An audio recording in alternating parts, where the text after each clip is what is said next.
അല്ലാഹുവിന്റെ പള്ളിയുടെ പരിസരത്ത് കിടന്നിട്ട് പോലും ഓരോ ദിവസം വിളിക്കുന്ന വിളിനെ കേൾക്കുകയാണ്. ഹയ്യ അലസ്സലാ ഹയ്യ അലൽ ഫലാ. അല്ലാഹുവിന്റെ പള്ളിയിൽ നിന്ന് വിളിക്കുകയാണ്. പള്ളിയിലേക്ക് ചെല്ലാ, അല്ലാഹുവിന്റെ മുന്നിൽ ചെന്ന് സുജൂദ് ചെയ്യാറ്. പടച്ച റബ്ബിന്റെ ഭവനത്തിലേക്ക് വിളിക്കുമ്പോൾ അതിന് പോലും മടി കാണിക്കുന്ന സഹോദരാ, നീ ഇത്രയ്ക്കും നന്ദിയില്ലാത്തവനായി പോകരുത്, നീ നന്ദി കെട്ടവനാകരുത്. അല്ലാഹുവേ, എവിടെയെങ്കിലും വെച്ച് തൊട്ടാൽ 7 വെള്ളത്തിൽ കഴുകണമെന്ന് ഫിഖിന്റെ പണ്ഡിതന്മാര് പറയുന്ന പട്ടിയുണ്ടല്ലോ, ആ മൃഗത്തിന് നീ എവിടെയെങ്കിലും വെച്ചൊരു കഥാ കടിക്കാൻ അല്പം ഭക്ഷണം കൊടുത്താൽ, കുടിക്കാൻ ഇത്തിരി വെള്ളം കൊടുത്താൽ, അത് പടച്ചവനെ എവിടെ വെച്ച് കണ്ടാലും വാലാട്ടികെട്ട് നന്ദി കാണിക്കുന്ന മൃഗമാ. പക്ഷേ അല്ലാഹു സുബ്ഹാനഹു വ തആല നിനക്ക് ആരോഗ്യം തന്നു, നിനക്ക് സമ്പത്ത് തന്നു, ഭാര്യ മക്കളെ തന്നു, എല്ലാം വാരിക്കോരി തന്നിട്ട് കാലിലൊരു മുള്ളു പോലും കൊള്ളാതെ റബ്ബിങ്ങനെ ഉള്ളം കയ്യിൽ നിന്നെ കൊണ്ടു നടക്കുകയാ. ഈ പടച്ച റബ്ബിന്റെ മുന്നിൽ 24 മണിക്കൂറിൽ 24.5 മണിക്കൂറും നീ എടുത്തോ. ഒരു 25 മിനിറ്റ് താടാ പൊന്നുമോനെ, അതും നീ ഒരുമിച്ച് തരണ്ട. കാരണം നിനക്ക് തിരക്കാട്, കാരണം നിനക്ക് തിരക്കാട്. അതുകൊണ്ട് 5 മിനിറ്റ് വെച്ച് രാവിലെ മുതൽ വൈകുന്നേരം വരെ സുബഹിക്കൊരു 5 മിനിറ്റ്, ളുഹറിനൊരു 5 മിനിറ്റ്, അസറിനൊരു 5 മിനിറ്റ്, മഗ്രിബിനൊരു 5 മിനിറ്റ്, ഇശാഇനൊരു 5 മിനിറ്റ്, മോനെ എനിക്ക് വേണ്ടിയൊന്ന് മാറ്റിവെക്കടാ എന്ന് പടച്ച റബ്ബ് പറയുമ്പോ അതിന് പോലും ഞാൻ നിങ്ങളും തയ്യാറാകുന്നില്ലെങ്കിൽ എന്റെ പ്രിയമുള്ളവരെ, എല്ലാവരും വല്ലാത്ത പ്രതിസന്ധിയിലെ നടുവിലൂടെയാ കടന്നു പോകുന്നത്. സമാധാനമില്ല, കച്ചവടമില്ല, പടച്ചവന് കൂടെ ജോലി ചെയ്യുന്നവർക്ക് പൈസ ശമ്പളം കൊടുക്കാ പൈസയില്ല. ജനങ്ങൾ മുഴുവനും വല്ലാത്ത വറുതിയിലേക്ക് കടന്നു പോവുകയോ. എന്ത് ചെയ്യണമെന്നറിയാതെ മനുഷ്യന്മാര് കിടന്ന് നെട്ടോട്ടമോടുകയാണ്. എന്റെ പ്രിയപ്പെട്ട സഹോദരാ, നിനക്കെല്ലാ വിഷയങ്ങൾക്കും ഒരു പരിഹാരം വേണോ? നബി പറയുകയാണ്, നിനക്ക് അല്ലാഹു ഒരു പരിഹാരം പറഞ്ഞു തരികയോ. ഏതെങ്കിലും ഒരു മനുഷ്യൻ 5 വഖത്ത് നമസ്കരിച്ചാൽ അവന്റെ ജീവിതത്തിലെ സർവ പ്രയാസങ്ങളും അല്ലാഹു മാറ്റിക്കൊടുക്കുമെന്ന് നബി മുഹമ്മദ് മുസ്തഫ സല്ലല്ലാഹു അലൈഹി വസല്ലമ തങ്ങൾ പറയുകയോ.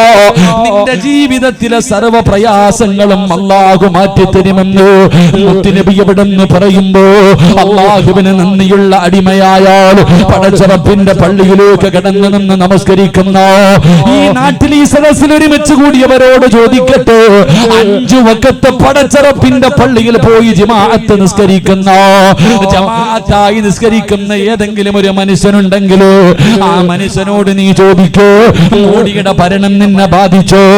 സാമ്പത്തികമായി തകർന്നു, അല്ലാഹുവേ GST നിന്നെ ബാധിച്ചോ? ഒന്നുമില്ല സഹോദരാ, ഒന്നും ആ മനുഷ്യനെ ബാധിക്കൂല. കാരണം നമസ്കരിക്കുന്ന മനുഷ്യന്റെ സർവ്വ കാര്യങ്ങളുടെയും ഉത്തരവാദിത്വം അല്ലാഹു ഏറ്റെടുക്കുമെന്ന് നബി മുഹമ്മദ് മുസ്തഫ സല്ലല്ലാഹു അലൈഹി വസല്ലമ തങ്ങൾ പറയുമ്പോൾ എന്റെ പ്രിയപ്പെട്ടവരെ, നമസ്കരിക്കാത്തവനെ കണ്ടാൽ തന്നെ തിരിച്ചറിയോ, നമസ്കരിക്കാത്തവനെ കണ്ടാൽ തന്നെ തിരിച്ചറിയോ. അവിടുന്ന് മുത്തുനബി പറയുകയോ, സുബഹി നമസ്കരിക്കാത്ത മനുഷ്യനുണ്ടല്ലോ, അവന്റെ മുഖത്ത് നോക്കിയാൽ അറിയാ. സുബഹി നമസ്കരിക്കാത്തവന്റെ മുഖത്ത് നോക്കിയാൽ അറിയാ, അവന്റെ മുഖത്ത് ഈമാനിന്റെ പ്രകാശമുണ്ടാകില്ലെന്ന് ആദരവായ പ്രവാചകൻ നബി മുഹമ്മദ് മുസ്തഫ സല്ലല്ലാഹു അലൈഹി വസല്ലമ തങ്ങൾ പറയുകയാണ്, സുബഹി നമസ്കരിക്കാത്തവന്റെ മുഖത്ത് പ്രകാശമില്ല, ഈമാനിക ചൈതന്യമില്ല. കാണുമ്പോ തന്നെ ചോദിക്കും, എന്തേ നിനക്ക് എന്തെങ്കിലും പ്രയാസമുണ്ടോ? അന്നവന് സുബഹി നമസ്കരിച്ചിട്ടുണ്ടാകില്ല, എന്നാൽ ചില ദിവസം മുഖത്ത് വല്ലാത്ത പ്രകാശമോ, വല്ലാത്ത സന്തോഷമോ. കാരണം അന്നവന് സുബഹി നമസ്കരിച്ചത് കൊണ്ടോ. അതുകൊണ്ട് വല്ലാത്ത പ്രയാസങ്ങൾക്ക് നടുവിലൂടെ കടന്നു പോകുന്നു എന്റെ പ്രിയപ്പെട്ട മുസ്ലിമേ. നിങ്ങൾക്ക് അല്ലാഹു ഒരു മറുപടി തരുന്നുണ്ട്, അല്ലാഹു ഒരു പരിഹാരം പറഞ്ഞു തരുന്നുണ്ട്. അല്ലാഹുവേ, ഗൾഫൊക്കെ തകർന്നിരിക്കുകയാണ്, എവിടെ നോക്കിയാലും പ്രതിസന്ധിയാണ്. പ്രതിസന്ധികൾക്ക് നടുവിലൂടെ കടന്നു പോകുമ്പോ തന്റെ കുടുംബത്തെ പോറ്റാതെ കിടന്ന് നെട്ടോട്ടമോടുന്നവര്, രാപ്പകലുകൾ കിടന്ന് കഷ്ടപ്പെടുന്നവര്, എന്ത് ചെയ്യണമെന്നറിയാതെ വീടിന്റെ കത്തിരുന്നു കൊണ്ട് അതാ പ്രയാസപ്പെടുന്നവര്, നിങ്ങൾക്കൊരു പരിഹാരം അല്ലാഹു പറയുകയാ, നിങ്ങൾക്കൊരു പരിഹാരം അല്ലാഹു പറയുകയാ. അല്ലാഹുവിന്റെ വിശുദ്ധമായ ഖുർആൻ, അല്ലാഹുവിന്റെ പരിശുദ്ധമായ ഖുർആൻ നിങ്ങൾക്കൊരു പരിഹാരം പറയുകയാണ്. നിന്റെ ഭാര്യ മക്കളെ കുറിച്ച് ഓർത്തിട്ട് നീ പ്രയാസപ്പെടണ്ട. നിന്റെ മക്കളുടെ കാര്യം എന്താകും, എന്റെ ഭാര്യയുടെ കാര്യം എന്താകും, എന്റെ കുടുംബത്തിന്റെ കാര്യം എന്താകും? നിങ്ങൾ എന്തിനാ ടെൻഷൻ അടിക്കുന്നത്? നിങ്ങൾ എന്തിനാ പ്രയാസപ്പെടുന്നത്? അതിനൊരു പരിഹാരം അല്ലാഹു പറയുകയാണ്. വഅ്മുർ അഹ്ലക ബിസ്സലാത്തി വസ്തബിർ അലൈഹാ ലാ നസ്അലുക റിസ്ഖാ.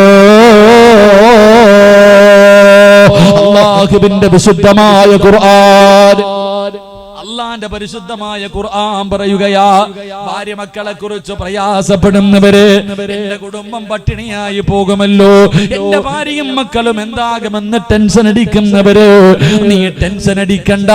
അള്ളാഹു നിനക്കൊരു പരിഹാരം പറയുന്നു.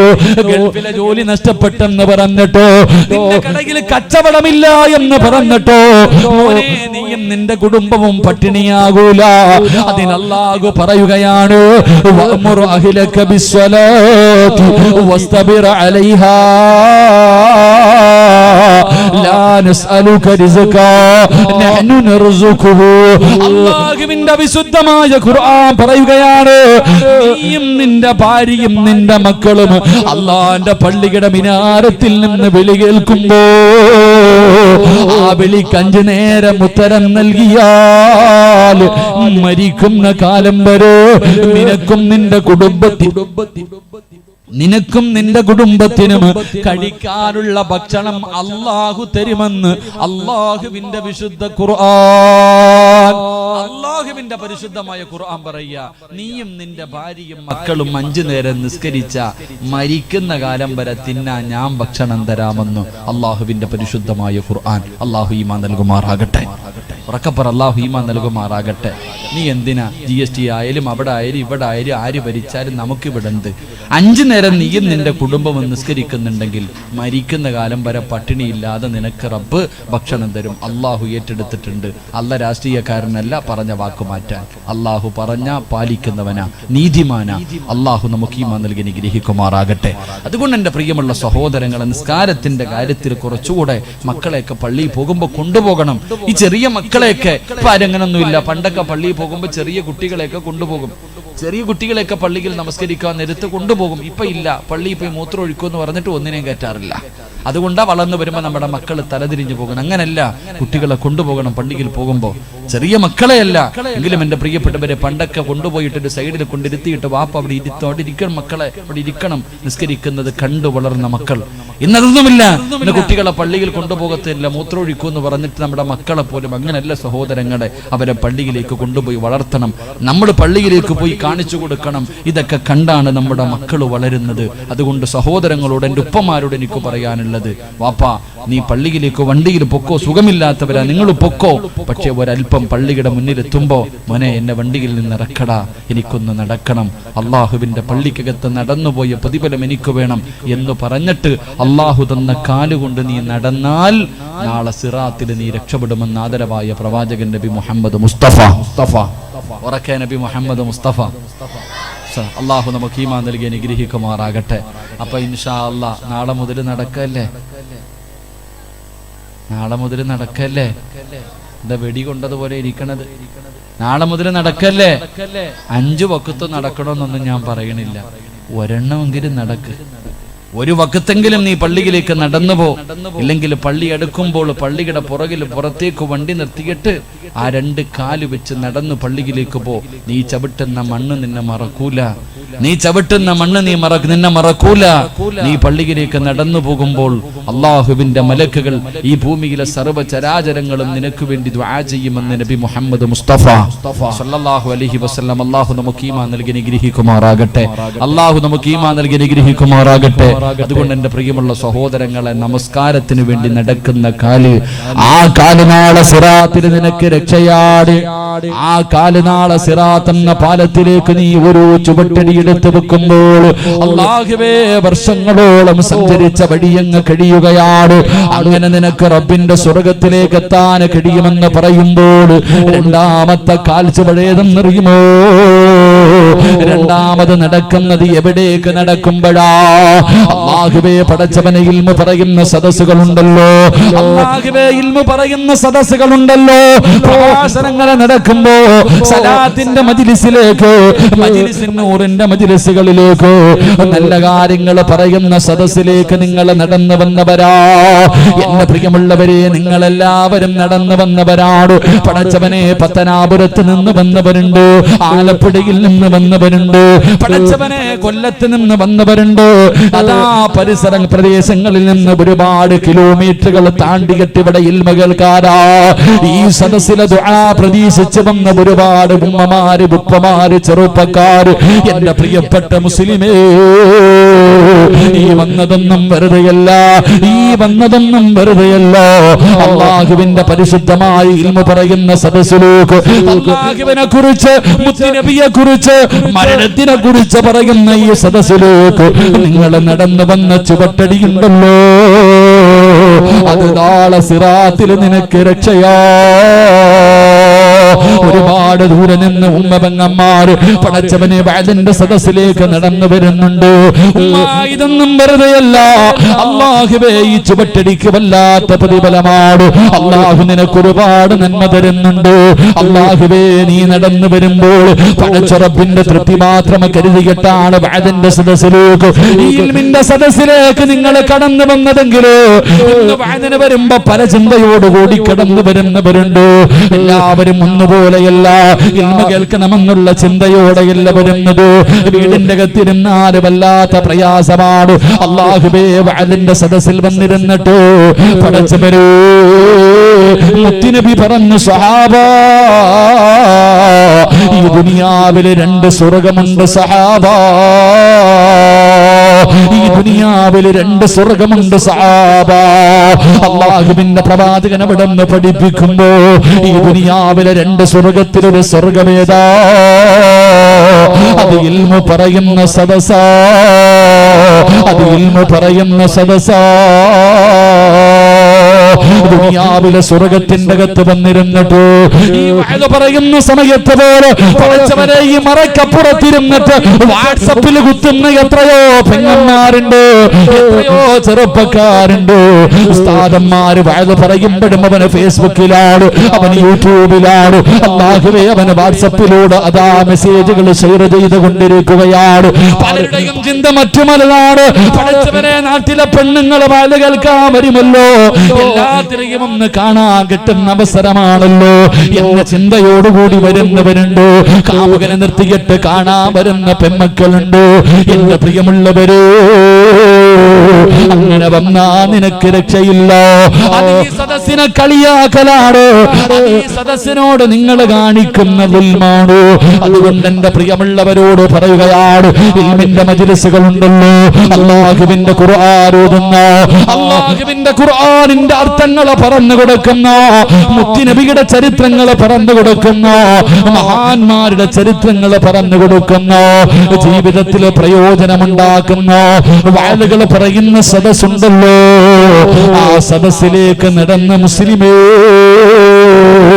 നിന്റെ നടത്തം വെറുതെയല്ല, നീ നടന്നത് വെറുതെയല്ല. നാളെ സിറാത്തിൽ നിനക്കിത് രക്ഷയുണ്ടെന്ന് നബി മുഹമ്മദ് മുസ്തഫ. നബി മുഹമ്മദ് മുസ്തഫ സല്ലല്ലാഹു അലൈഹി. ഈ ഇൽമിന്റെ സദസ്സിലേക്ക് വഅദ് കേൾക്കുന്നതിന് വേണ്ടി നടന്നു വന്നു. പലരുടെയും നിയത്ത് പലതാ, ഞാൻ പറയുന്നില്ല. ചിലരുടെ നിയത്ത് വഅദിന്റെ സദസ്സിൽ ഇരുന്നിട്ടും മൊബൈൽ കുത്ത, അപ്പോഴും ഒന്ന് താഴെ വെക്കൂലത്. ഒരു മിനിറ്റ് പോലും താഴെ വെക്കാൻ വയ്യ, അപ്പോഴും കുത്തിക്കൊണ്ടിരിക്കുന്നവരുണ്ട്, മെസ്സേജ് എഴുതുന്നവരുണ്ട്, ഇവിടെ ഇരുന്നുകൊണ്ട് പരസ്പരം അങ്ങോട്ടും ഇങ്ങോട്ടും ഷെയർ ചെയ്യുന്നവരുണ്ട്. അള്ളാഹു കാത്തിരക്ഷിക്കുമാറാകട്ടെ. പല ചിന്ത പറയളിയ എല്ലാവരും ഉണ്ടാവും പാടാ നമുക്ക് കാണാൻ പോകാം. മറ്റു ചിലരാണെങ്കിൽ എൻ്റെ പ്രിയമുള്ള സഹോദരങ്ങളെ, ഇപ്പൊ പിന്നെ വഅദിന് വന്നു കഴിഞ്ഞാൽ എല്ലാവരും ഈ അടുത്ത് എവിടെയോ ഒരു സ്ഥലത്ത് പോയപ്പോ, ഞാൻ സ്ഥലം പറയുന്നില്ല, ഒരു സ്ഥലത്ത് പോയപ്പോ ഒരു മക്കാമിന്റെ പ്രഭാഷണത്തിന് വേണ്ടി കടന്നു ചെന്നപ്പോ അള്ളാഹുവേ, ഒരു ചെറുപ്പക്കാരൻ കരഞ്ഞുകൊണ്ട് പറഞ്ഞു, ഉസ്താദെ എനിക്ക് സദസ്സിലിരിക്കാൻ പേടിയുണ്ട്. കാരണം എന്തേ, എല്ലാവരും വഅദ് കേൾക്കാൻ വന്നപ്പോ മോളും കൂടെ ഉമ്മാടെ കൂടെ വന്നു. അത് കഴിഞ്ഞിട്ട് ഉമ്മ എന്ന് പറഞ്ഞിട്ട് അങ്ങോട്ട് മാറിയിരുന്നു. ഉമ്മ എല്ലാവരും കൂട്ടുകാരുടെ കൂടെ കൂടി ഇപ്പൊ പെൺകുട്ടി അങ്ങോട്ട് മാറിയിരുന്നു. കാമുകനെയും വിളിച്ച് വീട്ടിൽ പോയി. ഇപ്പുറത്ത് വഅദ് നടക്കണോ, അപ്പുറത്ത് വീടിന്റെ അകത്ത് വ്യഭിചാരം നടക്കുന്നു. അള്ളാഹു കാത്തിരക്ഷിക്കുമാറാകട്ടെ. അതുപോലെ തന്നെ പല സ്ഥലങ്ങളിലും വഅദിന്റെ സദസ്സിലേക്ക് വരുമ്പോൾ വണ്ടികൾ പാർക്ക് ചെയ്യുന്ന സ്ഥലം, ഒരു സ്ഥലത്ത് എന്നപ്പോൾ സംഘാടകർ വണ്ടിക്കകത്ത് ഇരിക്കാൻ അനുവദിക്കുന്നില്ല. കാരണം എന്തേ, എല്ലാവരും വഅദിന്റെ സദസ്സിൽ വണ്ടിക്കകത്ത് ആണും പെണ്ണും. ഇതാ കാലം. അള്ളാഹു കാത്തിരക്ഷിക്കുമാറാകട്ടെ. അള്ളാഹു കാത്തിരക്ഷിക്കുമാറാകട്ടെ. ഇതപ്പോ ഉള്ളത് പറയുമ്പോൾ സഹിക്കണില്ലേ? ഉള്ളതല്ലേ പറഞ്ഞത്, കള്ളമൊന്നും അല്ലല്ലോ. ഇതൊക്കെ നടന്നുകൊണ്ടിരിക്കുക. ഇന്ന് വണ്ടി പാർക്ക് ചെയ്യുന്ന സ്ഥലത്ത് വണ്ടിക്കകത്തിരുന്ന് വഅദ് കേൾക്കാൻ അനുവദിക്കൂല. കാരണം എന്തേ, വടക്കോട്ടൊക്കെ പോകുമ്പോൾ കാണാം വണ്ടിക്കകത്തിരുന്ന്. കാരണം ഞങ്ങളുടെ റോഡ് ഇട്ടിരുന്നോണം. പാർക്ക് ചെയ്യുന്ന സ്ഥലത്ത് ആള് നിൽക്കും കാവല് പോലെ വണ്ടിക്കകത്ത്. കാരണം എന്തേ, ഇന്ന് അങ്ങനെയായി കാലം. അള്ളാഹു നമുക്ക് ഈമാൻ നൽകി അനുഗ്രഹിക്കുമാറാകട്ടെ. അതുകൊണ്ട് എൻ്റെ പ്രിയമുള്ള സഹോദരങ്ങളെ, മജ്ലിസ് നൂറിന്റെ സദസ്സുകൾ, സ്വലാത്തിന്റെ സദസ്സുകൾ, പള്ളിയിൽ നടക്കുന്ന ക്ലാസുകൾ, അത് നമ്മളൊന്നുമല്ല, നല്ല കാര്യങ്ങൾ അൽഹംദുലില്ലാ. ആ നല്ല കാര്യങ്ങളിലേക്ക് പോകുമ്പോൾ നടക്കുന്ന ഒരു ചുവട്ടടിയും നാളെ നിനക്ക് ആഖിറത്തിൽ, നാളെ സിറാത്തിൽ പ്രയോജനം ചെയ്യും. അള്ളാഹു അങ്ങനെയുള്ള സദസ്സായി സദസ്സ് സ്വീകരിക്കുമാറാകട്ടെ. നമ്മുടെ ഓരോ കാൽച്ചുവടും അള്ളാഹു നാളെ പ്രതിഫലം കിട്ടുന്ന ഒരു അമലായി അള്ളാഹു സ്വീകരിക്കുമാറാകട്ടെ. മഹാനായി നബി മുഹമ്മദ് മുസ്തഫ സല്ലല്ലാഹു അലൈഹി വസല്ലമ തങ്ങൾ പറഞ്ഞു, 3 നിർത്താറായ ചോറൊക്കെ ആയോടെ, ബിരിയാണിയൊക്കെ ഭക്ഷണമൊക്കെ പൊതിഞ്ഞോ? എന്താ മീനെ പൊതിഞ്ഞോണ്ടി കൊടുക്കാറായോ? ഇല്ല, പക്ഷെ അതൊരു 15 മിനിറ്റ് കഴിയട്ടെ. ഒന്നുകൂടെ പറയാം. എന്റെ പ്രിയമുള്ള സഹോദരങ്ങളെ, മഹാനായ നബി മുഹമ്മദ് മുസ്തഫ, മഹാനായ നബി മുഹമ്മദ് മുസ്തഫ സല്ലല്ലാഹു അലൈഹി വസല്ലമ തങ്ങൾ പറയുകയാണ്, അല്ലാഹുവിന്റെ പ്രവാചകൻ അവിടെന്ന് പറയുകയാണ്, 3ാമത് കാലിന് പ്രതിഫലം കിട്ടുന്ന, നടന്നാൽ പ്രതിഫലം കിട്ടുന്ന 3ാമത്തെ കാൽ ചുവടേതെന്നറിയുമോ? അല്ലാഹുവിന്റെ പ്രവാചകൻ അവിടെന്ന് പറഞ്ഞു, സഹാബാ, ഒരു മനുഷ്യനെ സഹായിക്കുന്നതിന് വേണ്ടിയുള്ള നടത്തവാ, ഒരു മുസ്ലിമിനെ സഹായിക്കുന്നതിന് വേണ്ടി നടക്കുന്ന കാൽച്ചുവടുണ്ടല്ലോ, അത് നാളെ നിനക്ക് സിറാത്ത് എന്ന പാലത്തിൽ ഉപകാരപ്പെടുമെന്ന് നബി മുഹമ്മദ് മുസ്തഫ സല്ലല്ലാഹു അലൈഹി വസല്ലമ തങ്ങൾ പറയുമ്പോൾ, അല്ലാഹുവേ, ഒരു മുസ്ലിമായ ഒരു മനുഷ്യന്റെ ആവശ്യത്തിന് വേണ്ടി, ഒരു മനുഷ്യനെ സഹായിക്കുന്നതിന് വേണ്ടി നടക്കുന്ന കാൽച്ചുവടൊന്നും വെറുതെ അല്ലടാ ചെറുപ്പക്കാരാ. ഈ പരിപാടിയുടെ സംഘാടകരോട് പറയുന്നത്, മക്കളെ, ഒരു മാസക്കാലമായി നിങ്ങൾ രാപ്പകലുകൾ കിടന്ന് നെട്ടോട്ടമോടുന്നവരാ. എന്തിനാ നിങ്ങൾക്ക് വീട് വെക്കാനല്ലോ, നിങ്ങളുടെ പെങ്ങന്മാരെ കെട്ടിക്കാനല്ലോ, നിങ്ങളുടെ കുടുംബക്കാർക്ക് മരുന്ന് വാങ്ങിക്കൊടുക്കാനല്ലോ, നിങ്ങൾ കടിച്ചു പൊളിച്ച് ജീവിക്കാനല്ലോ. ഈ നാട്ടിലെ പാവങ്ങൾക്ക് വേണ്ടി രോഗം പിടിച്ചു കിടക്കുന്ന, അല്ലാഹുവേ, ഒരു നേരത്തെ മരുന്ന് വാങ്ങാൻ ഗതിയില്ലാത്ത പാവപ്പെട്ട രോഗികളുണ്ടല്ലോ, കഴിക്കാൻ ഭക്ഷണമില്ലാത്ത പാവപ്പെട്ടവരുണ്ടല്ലോ, വിവാഹപ്രായം കഴിഞ്ഞിട്ട് കെട്ടിച്ചു കൊടുക്കാൻ ഗതിയില്ലാതെ എന്ത് ചെയ്യണമെന്നറിയാതെ വീടിന്റെ ഉള്ളറയിലിരുന്ന് കരയുന്ന പാവപ്പെട്ട പെമ്മക്കൾക്ക് വേണ്ടി ഈ യുവത്വത്തിന്റെ നടുവിലൂടെ നടന്നു പോകുന്ന ചെറുപ്പക്കാർ എല്ലാവരും ചോദിക്കും, എന്തിനാടാ നിനക്കൊന്നും വേറെ പടിയില്ലേ, എന്തിനാ ഇങ്ങനെ കിടന്ന് കഷ്ടപ്പെടുന്നത്? വീട്ടുകാര് പോലും നല്ലത് പറയാറില്ല.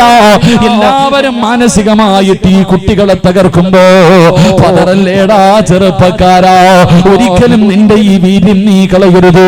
ഇത് പാപങ്ങൾക്ക് വേണ്ടി നീ ചെയ്യുന്ന ഈ നല്ല കാര്യമുണ്ടല്ലോ, ഈ നടന്നതൊന്നും വെറുതെയല്ല, ഈ ഓടിയതൊന്നും വെറുതെയല്ല. നാളെ സിറാത്ത് എന്ന പാലത്തിൽ നിനക്ക് ഉപകാരമാ.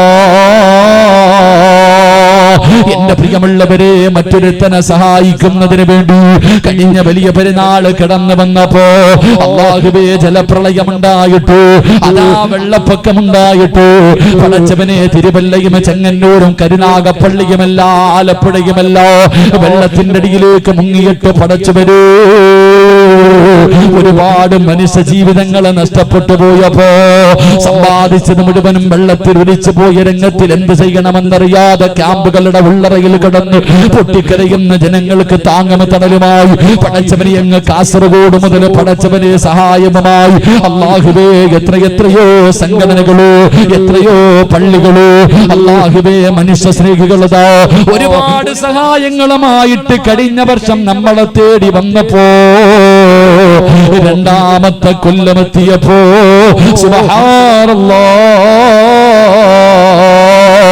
നിലമ്പൂര് വയനാടുമല്ല പടച്ചവനെ വെള്ളത്തിന്റെ അടിയിൽ മയ്യത്ത് പോലും എടുക്കാൻ കഴിയാത്ത അവസ്ഥകൾ, എവിടെയാണ് തന്റെ വീടിരുന്നത് പോലും പടച്ചവനെ തിരിച്ചറിയാൻ കഴിയാത്ത രീതിയിൽ എല്ലാം ഒരൊറ്റ വെള്ളപ്പൊക്കത്തില് ഒരു വിളങ്ങ് പൊട്ടിയപ്പോ സർവ്വതം തകർന്ന് തെരിപ്പണമായി. ഇന്നവരെ കുറിച്ച് വാർത്തയില്ല, ഇന്നൊരു ചാനലുകളിലും കാണാറില്ല, ഒരു പത്രങ്ങളിലും അവരുടെ ഫോട്ടോ ഇല്ല. അതെല്ലാം കഴിഞ്ഞല്ലോ, ഇന്ന് മറ്റു പലതിന്റെ പുറകിലാണ് പത്രങ്ങള്. എങ്കിലെല്ലാം നഷ്ടപ്പെട്ടു പോയി. ഇനി എന്ത് ചെയ്യണമെന്നറിയാതെ നൂറുകണക്കിന് പേര് അല്ലാഹുവേ അന്ന് പടച്ചവരെ കഴിഞ്ഞ വർഷം അവിടെ നിന്ന് ഇങ്ങോട്ട് വന്നപ്പോ ഒരു കൊല്ലം കഴിഞ്ഞപ്പോൾ നമ്മളും മനസാരിങ്ങളെ പോലെയായി വെള്ളത്തിൽ പങ്ക് തിരിച്ചു കൊടുക്കാൻ തയ്യാറായി. കാരണം അവര് മുസ്ലിം, അവരെല്ലാവരും അവരെല്ലാം നമ്മുടെ കൂടപ്പിറപ്പുകളോ, അവിടെ ജാതിയോ മതമോ നിറമോ ഒന്നുമില്ല. ആര് കരഞ്ഞാലും അവന്റെ കണ്ണിൽ നിന്ന് വരുന്ന കണ്ണുനീരിന് ഉപ്പുരസഭ ഒരു വർഗീയതയുമില്ല. അല്ലാഹുവിന്റെ പള്ളികളിൽ വെള്ളിയാഴ്ച പിരിവെടുത്തിട്ട് ആ പിരിവിന്റെ പൈസയുമായി പടച്ചവനെ നിലമ്പൂരും വയനാടുമല്ല കടന്നു തന്നിട്ട് പടച്ചവനെ പാവപ്പെട്ട എല്ലാ നഷ്ടപ്പെട്ടു പോയവര് അല്ലാഹുവേ പല ജമാഅത്തിന്റെയും പരിപാലന സമിതിയുടെ കൈപിടിച്ചിട്ട് കരയുകയാ. അല്ലാഹുവേ അവസാനം അവര് പോലും പറയുന്നു ഇവിടെ ഭക്ഷണം വേണ്ട. അങ്ങനെ ഭക്ഷണ സാധനങ്ങൾ വണ്ടിയിൽ വന്ന് കൂടുന്നൊരവസ്ഥയിലേക്ക് പടച്ചവനെ കേരളത്തിന്റെ മനുഷ്യ സ്നേഹികളങ്ങ് തയ്യാറായപ്പോ എന്റെ പ്രിയപ്പെട്ട ചെറുപ്പക്കാരാ, എന്റെ പ്രിയപ്പെട്ട സഹോദരങ്ങള്, ഈ നടന്നതൊന്നും വെറുതെയല്ല, ഈ കഷ്ടപ്പെട്ടതൊന്നും വെറുതെയല്ല. ഓരോ വീടുകളും കടകളും കയറിയിറങ്ങി പിരിവ് നടത്തിയത് അത് പബ്ലിസിറ്റി കിട്ടുന്നതിന് വേണ്ടിയല്ല, അല്ലാഹുവിന്റെ പ്രതിഫലം കിട്ടാറോ, അല്ലാഹുവിന്റെ മുന്നിൽ രക്ഷപ്പെടാറോ. മഹാനായ നബി മുഹമ്മദ് മുസ്തഫ സല്ലല്ലാഹു അലൈഹി വസല്ലമ തങ്ങളെ അവിടുത്തെ സ്വഹാബിയുണ്ടല്ലോ, പള്ളിക്കകത്ത് ഇത്തികാഫിരിക്കുന്ന സ്വഹാബിയുടെ മുന്നിലേക്ക് ഒരു മനുഷ്യൻ വന്നിട്ട് അവരാതി പറയുമ്പോ തനിക്ക് കിട്ടാറുള്ള പൈസ തിരിച്ചു കിട്ടുന്നില്ല എന്ന് പരാതി പറയുമ്പോ ഇത്തികാഫിരിക്കുന്ന സ്വഹാബി ചോദിക്കുകയാ, ഞാനൊന്ന് വരട്ടെ, ഒന്ന് സഹായിക്കാൻ ഞാനൊന്ന് വരട്ടെ. അവളെന്ന് ചോദിച്ച് നിങ്ങൾ ഇത്തികാഫിരിക്കുകയല്ലേ? ആ സമയത്ത് സഹാബിയുടെ മറുപടി എന്തെന്നറിയുമോ? മുത്തുനബി പറഞ്ഞതാണ്, ഒരു മുസ്ലിമിനെ സഹായിക്കുന്നതിന് വേണ്ടി അതാ ഇറങ്ങി നടക്കുന്നത് പള്ളിയിൽ വർഷങ്ങളോളം ഇബാദത്ത് ഇഅ്തികാഫിരിക്കുന്നതിന്റെ പ്രതിഫലമോ, അല്ലാഹുവിന്റെ പള്ളിയിൽ ഇഅ്തികാഫിരിക്കുന്ന പ്രതിഫലമാണ്. ഒരു പാവപ്പെട്ടവർക്ക് വേണ്ടി ഈ ചെറുപ്പക്കാരി നാട്ടിലെ ഒരു ഗതിയുമില്ലാത്ത പാവപ്പെട്ടവർക്ക് പടച്ചവനെ 1000 രൂപയുടെ കിറ്റ് വാങ്ങി കൊടുക്കുന്നവരാ. അവനെ കൊണ്ട് ഇതുപോലെ വയല് വെച്ചിട്ട് ആ വയലിൽ നിന്ന് കിട്ടുന്നത് പടച്ചവനെ ഈ മൈക്ക് സെറ്റുകാർ അവരുടെ ചിലവ് കഴിഞ്ഞിട്ട് എന്ത് കിട്ടിയാലും അത് പാവങ്ങൾക്ക് വേണ്ടി കൊടുക്കുന്ന മക്കളോ. അവര് കടയിൽ പോയി പുട്ടടിക്കുന്നവരല്ലോ, അവരാ പൈസ കൊടുത്ത് കറങ്ങി നടക്കുന്നവരല്ലോ. ഈ മക്കളാരും സമ്പന്നന്മാരല്ലോ. ഈ നാട്ടിലെ പാവപ്പെട്ട മക്കളോ, ഈ നാട്ടിലെ പാവപ്പെട്ട ചെറുപ്പക്കാരോ, സ്വന്തം വീടില്ലാത്തവരുണ്ട്, വാടക വീട്ടിൽ കിടക്കുന്നവരുണ്ട്, പെണ്ണന്മാരെ കെട്ടിച്ചു കൊടുക്കാൻ കഴിവില്ലാത്തവരുണ്ട്, സ്വന്തം സ്വന്തമായിട്ടൊരു നല്ല ജോലിയില്ലാത്തവരുണ്ട്, എങ്കിലും അവർക്ക് അതിന്റെ പ്രയാസത്തിന്റെ വേദന അറിയോ, പട്ടിണി എന്താണെന്നറിയോ, വീടില്ലാത്തതിന്റെ പ്രയാസം എന്താണെന്നറിയോ. അതുകൊണ്ടാണ് ഈ മക്കൾ ഇതിന് തയ്യാറായിരിക്കുന്നത്.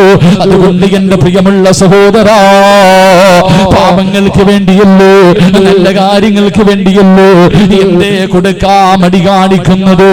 മഹാനായ നബി മുഹമ്മദ് മുസ്തഫ സല്ലല്ലാഹു അലൈഹി വസല്ലമ തങ്ങളെ അല്ലാഹുവിന്റെ പ്രവാചകൻ പറയുകയാണ്, മഹാനായ ഖലീലുല്ലാഹി ഇബ്രാഹിം നബി അലൈഹിസ്സലാം, ഇബ്രാഹിം നബിയുടെ ചരിത്രം ഒരു മാസം നമ്മൾ കേട്ടവരാ, ഇബ്രാഹിം നബിയെ കുറിച്ച് പറഞ്ഞവരാ. അല്ലാഹുവേ, മരിക്കുന്നതിന് മുമ്പ് ഇബ്രാഹിം നബിയുടെ വിളിക്കുത്തരം നൽകുന്നവരിൽ ഞങ്ങളെ നീ പെടുത്തണേ അല്ലാ. പരിശുദ്ധമായ കഅബാലയത്തിൽ ചെല്ലാൻ ഞങ്ങൾക്ക് നീ ഭാഗ്യം നൽകണേ അല്ലാ. ഇബ്രാഹിം നബി അലൈഹിസ്സലാം അല്ലാഹുവിന്റെ ഖലീലാ, അല്ലാഹുവിന്റെ ഖലീലാ. ഇബ്രാഹിം നബിയെ ഖലീലാക്കാനുള്ള കാരണം എന്തെന്നറിയോ? അല്ലാഹു ഖലീലാക്കാനുള്ള കാരണം എന്താ? ഇബ്രാഹിം നബി അലൈഹിസ്സലാം ഒറ്റയ്ക്കിരുന്ന് ഭക്ഷണം കഴിക്കാത്ത പ്രവാചകരോ, ഒറ്റയ്ക്കിരുന്ന് ഭക്ഷണം കഴിക്കൂല, ഏതെങ്കിലും ഒരു പാവപ്പെട്ടവനെ കൂടെ ഇരുത്തിയിട്ടേ ഭക്ഷണം കഴിക്കാറുള്ളൂ. ഇബ്രാഹിം നബിയുടെ ചരിത്രം എടുത്ത് വായിച്ചു നോക്കൂ. ഒരിക്കൽ ഇബ്രാഹിം നബി അലൈഹിസ്സലാം പടച്ചവനെ ഭക്ഷണം കഴിക്കാൻ വേണ്ടി വിളമ്പി വെച്ചു, ആരെയും കിട്ടുന്നില്ല, ഒരു മനുഷ്യനും വരുന്നില്ല, ഒരു പാവപ്പെട്ടവനെയും കാണാതെ വന്നപ്പോ ഇബ്രാഹിം നബി അലൈഹിസ്സലാം തന്റെ വീട് വിട്ട് വെളിയിലിറങ്ങുകയാ. എന്നിട്ട് തെരഞ്ഞു നടക്കുകയാണ്, ഏതെങ്കിലും ഒരു യാത്രക്കാരനുണ്ടോ, ഏതെങ്കിലും ഒരു പാവപ്പെട്ടവനുണ്ടോ.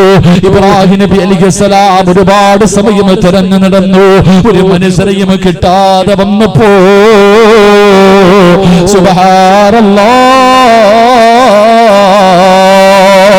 ഒരാളെയും തന്റെ കൂടിലിരുന്ന് ഭക്ഷണം കെടുക്കാറ് അവിടെ നിന്ന് കിട്ടാതെ വന്നപ്പോ ഇബ്രാഹിം നബി കരഞ്ഞുകൊണ്ട് തന്റെ വീട്ടിലേക്ക് കടന്നു വരികയാ. എന്തിനു വേണ്ടിയാ? തന്റെ കൂടെ ഇരുന്ന് ഭക്ഷണം കടിക്കാൻ ഒരു പാവപ്പെട്ടവനെ കിട്ടാതെ വന്നപ്പോ ഇബ്രാഹിം നബി കരഞ്ഞുകൊണ്ടാണ് വീട്ടിലേക്ക് കടന്നു വന്നതെന്ന് ചരിത്രം പറയുമ്പോ, എന്റെ പ്രിയമുള്ളവര്, അങ്ങനെ വീടിന്റെ അകത്തേക്ക് കടന്നു വന്നപ്പോഴാണ് മലക്കുകൾ വന്നിട്ട് പറയുന്നു, നബിയേ, അല്ലാഹു നിങ്ങളെ ഖലീലാക്കി നബിയേ എന്ന് പരിശുദ്ധമായ ഖുർആൻ പറയുമ്പോ, എന്റെ പ്രിയമുള്ളവരെ, പാവപ്പെട്ടവരെ മറന്നു പോകരുത്, രോഗികളെ മറന്നു പോകരുത്, യതീമീങ്ങളെ മറന്നു പോകരുത്, കേറിക്കിടക്കാ വീടില്ലാത്തവരെ മറന്നു പോകരുത്. പലരും നമ്മുടെ മുന്നിൽ കൈനീട്ടാത്തത് എന്തുകൊണ്ടെന്നറിയുമോ? പട്ടിണിയാണെങ്കിലും പറയാത്തത് അഭിമാനത്തിന് ശതം വരുമെന്ന് പേടിച്ചിട്ടാ. നമ്മുടെ കുടുംബങ്ങളില്, നമ്മുടെ പരിസരങ്ങളില് എത്രയോ പാവപ്പെട്ടവരുണ്ട് സഹോദരാ. നിങ്ങളെ കൊണ്ട് കഴിയുന്ന സഹായങ്ങൾ ചെയ്യൂ. അവർക്ക് നീ കൊടുക്കാൻ കഴിഞ്ഞില്ലെങ്കിലും ഇതുപോലെയുള്ള നല്ല കാര്യങ്ങൾക്ക് വേണ്ടി നിന്റെ സമയം നീ ചിലവഴിക്കൂ. അല്ലാതെ ആർക്കും കൊടുക്കാതെ എല്ലാം വാരിക്കൂട്ടി വെച്ചിട്ട് നിനക്ക് എന്ത് കിട്ടാരാ? നീ എവിടെ പോകുമ്പോ കൊണ്ടുപോകുമോ? പള്ളിപ്പറമ്പിലേക്ക് നീ പോകുമ്പോ കൊണ്ടുപോകുമോ? എന്റെ പ്രിയമുള്ളവരോട് ഒറ്റവരേ ഒരായത്ത് പറയാ, സദക്കയുടെ മഹത്വം മനസ്സിലാക്കാറ്, സദക്കയുടെ മഹത്വം മനസ്സിലാക്കാറ്. പരിശുദ്ധമായ ഖുർആനിലെ ഒരായത്ത് ഞാൻ പറഞ്ഞു തരാ, വലയുഅഖിറല്ലാഹു നഫ്സൻ ഇദാ ജാഅ അജലുഹാ വല്ലാഹു ഖബീറുൻ ബിമാ തഅമലൂൻ. അല്ലാഹുവിന്റെ വിശുദ്ധമായ ഖുർആൻ, ലൗലാ അഖർതനി ഇലാ അജലിൻ ഖരീബ്.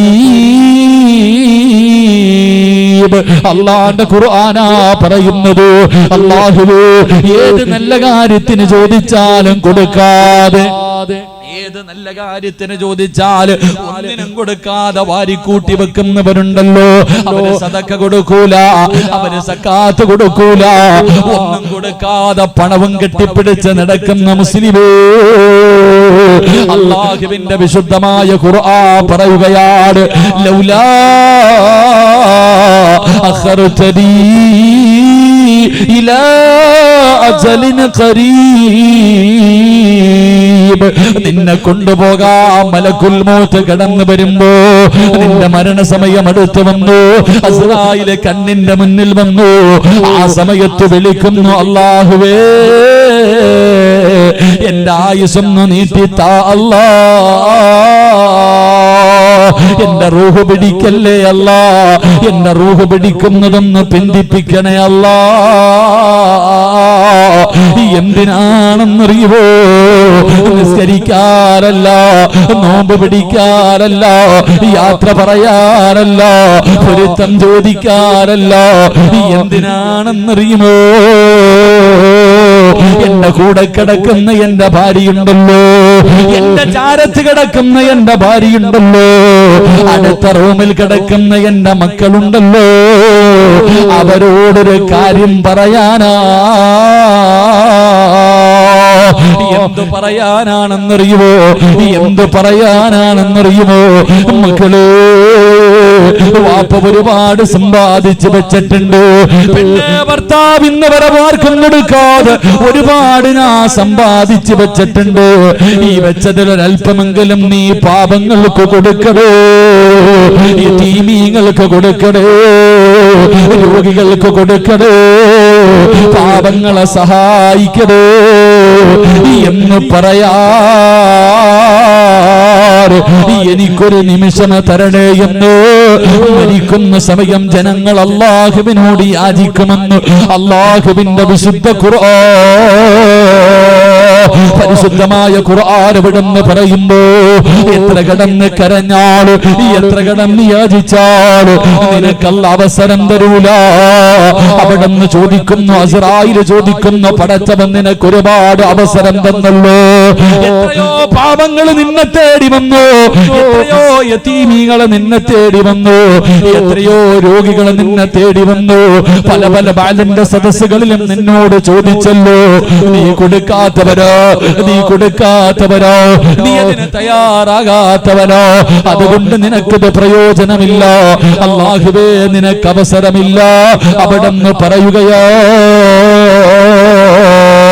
ഒരു സെക്കൻഡ് പോലും അല്ലാഹു നിനക്ക് തരില്ലെന്ന് ഖുർആൻ പറയുമ്പോ ഈ പാവപ്പെട്ട മക്കളെ മജ്ലിസുൻ നൂറിന്റെ വാർഷികം വെച്ചു 2 ദിവസം ആളാട് പഠിച്ചവരെ 1500 പേർക്ക് കഴിക്കാനുള്ള ഭക്ഷണമുണ്ടല്ലോ. ഈ മക്കളെ ചെയ്തു വെച്ചിരിക്കുകയാ. അവർക്ക് അല്ലാഹുവേ എന്ത് ചെയ്യണമെന്നറിയില്ല. പഠിച്ചവരെ പാവങ്ങളെ സഹായിക്കുന്ന മക്കളാണ്. സംഘാടകർ ബക്കറ്റുമായിട്ട് നിങ്ങളുടെ മുന്നിലേക്ക് കടന്നു വരികയാ. കണ്ടില്ലെന്ന് നടിക്കരുത്, ഉറക്കം നടിക്കരുത്, കൊടുക്കാതെ ഇരിക്കരുത്. ഈ മക്കൾക്കല്ല ലാഭം, നിങ്ങൾക്ക്.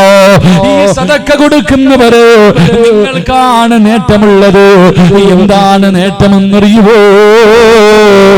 ക്യാൻസർ എന്ന് പറയുന്ന രോഗം വന്നാൽ നിന്റെ കുടുംബം വിറ്റാ രോഗം മാറ്റാൻ കഴിയില്ലല്ലോ. നിന്റെ കിഡ്നി അങ്ങ് തകർന്നു പോയാൽ പഠിച്ചവരെ എന്ത് ചെയ്യും സഹോദരാ? മാറ്റിവെക്കണമെങ്കിൽ ലക്ഷങ്ങൾ വേണമല്ലോ ചെറുപ്പക്കാരാ. എന്ത് ചെയ്യുമടാ പൊന്നുമോര്? അല്ലാഹുവേ കുറച്ച് ദിവസങ്ങൾക്ക് മുമ്പ് മംഗലാപുരത്ത് വഅദിന് പോകുമ്പോ ട്രെയിനിലിരിക്കുമ്പോൾ പഠിച്ചവനെ ഒരു 5 വയസ്സുള്ള ഒരു പൊന്നുമോര് അതാ മുഖമൊക്കെ മറച്ചു വെച്ചിരിക്കുകയാണ്. വാപ്പയുടെ മടിയിലിരുന്ന് കളിക്കുന്നുണ്ട്. അവന്റെ തല കണ്ടപ്പോൾ എനിക്ക് മനസ്സിലായി ക്യാൻസറോ. അല്ലാഹുവേ 5 വയസ്സുകാർ മൂക്കിന്റെ ഭാഗം മുഴുവനും മറച്ചു വെച്ചിരിക്കുകയാണ്. അല്ലാഹുവേ ഒന്നും മിണ്ടാതെ മാറിയിരുന്നു. കാരണം മനസ്സ് വേദനിക്കണ്ട എന്ന് കരുതിയിട്ടു. അവസാനം ഭക്ഷണം കഴിക്കാ സമയമായപ്പോ അല്ലാഹുവേ ഈ കരുനാഗപ്പള്ളിയിൽ ഈ വഅദിന്റെ സദസ്സിലിരിക്കുന്ന ഒരു ചെറുപ്പക്കാർ ഈ കരുനാഗപ്പള്ളി റെയിൽവേ സ്റ്റേഷനില് അവൻ എനിക്ക് ഭക്ഷണം കൊണ്ടുവന്നപ്പോ 2 പേർക്ക് കഴിക്കാനുള്ള ഭക്ഷണമാ 10 പൊറോട്ട മേടിച്ചവൻ കൊണ്ടുവന്നു. അല്ലാഹുവേ ഞാൻ ഒറ്റയ്ക്കാണ്. അവസാനം ഭക്ഷണം കളയാൻ വയ്യല്ലോ. അവസാനം എന്റെ അടുത്തിരുന്ന 2 സഹോദരങ്ങള് അല്ലാഹുവേ ഭക്ഷണം കഴിക്കാൻ വിളിക്കുമ്പോ 12 വയസ്സുള്ള ഒരു പൊന്നുമോള്, 5 വയസ്സുള്ള ഒരു പൊന്നുമോള്, രണ്ടുപേർക്കും ക്യാൻസറാ റബ്ബേ. തന്റെ പൊന്നാര 5 വയസ്സുള്ള മകനുണ്ടല്ലോ, അവന് ഭക്ഷണം കഴിക്കാൻ കഴിയില്ല, മറച്ചു വെച്ചിരിക്കുകയാ. എവിടെയാ ക്യാൻസർ എന്നറിയോ? എവിടെയാ ക്യാൻസർ എന്നറിയുമോ? പടച്ചവനെ, ഒരു ദിവസം മൂക്കിൽ നിന്ന് രക്തം വന്നു. അതാ ഒരു ദിവസം പടച്ചവനെ ഇങ്ങനെ ചുമയ്ക്കുമ്പോ മൂക്കിന്റെ അകത്ത് നിന്ന് ചെറിയ ഒരു മാംസം വന്ന് താഴെ വീഴുകയാ. 5 വയസ്സുള്ള പൊന്നുമോന് ക്യാൻസറാ. ആ പൊന്നുമോന്റെ മുടിയെല്ലാം പൊടിഞ്ഞുപോയി, അവന്റെ മുടിയെല്ലാം പൊടിഞ്ഞുപോയി. പെട്ടെന്ന് എന്റെ പൊന്നുമോ സിനാന് എനിക്ക് ഓർമ്മ വന്നു. എന്ത് ചെയ്യണമെന്നറിയില്ല. അവസാനം ആ ചെറുപ്പക്കാരൻ പറയുന്നു, ഉസ്താദേ, മരുന്ന് കുത്തിവെച്ച് കഴിഞ്ഞാ പിന്നെ 2-3-4 ദിവസം എന്റെ പൊന്നുമകം വല്ലാത്ത കരച്ചലാവസ്ഥ. അല്ലാഹുവേ, വേദന സഹിക്കാൻ കഴിയാതെ ആ കാഴ്ച കാണാൻ കഴിയില്ല ഉസ്താദ്, ആ കാഴ്ച കാണാൻ കഴിയില്ല ഉസ്താദ്. എന്റെ പൊന്നാര മകൻ കിടന്നിട്ട് 3-4 ദിവസം RCSയിൽ കിടന്ന് കരയുന്ന നിലവിളിക്കുന്ന രംഗമുണ്ടല്ലോ. അല്ലാഹുവേ,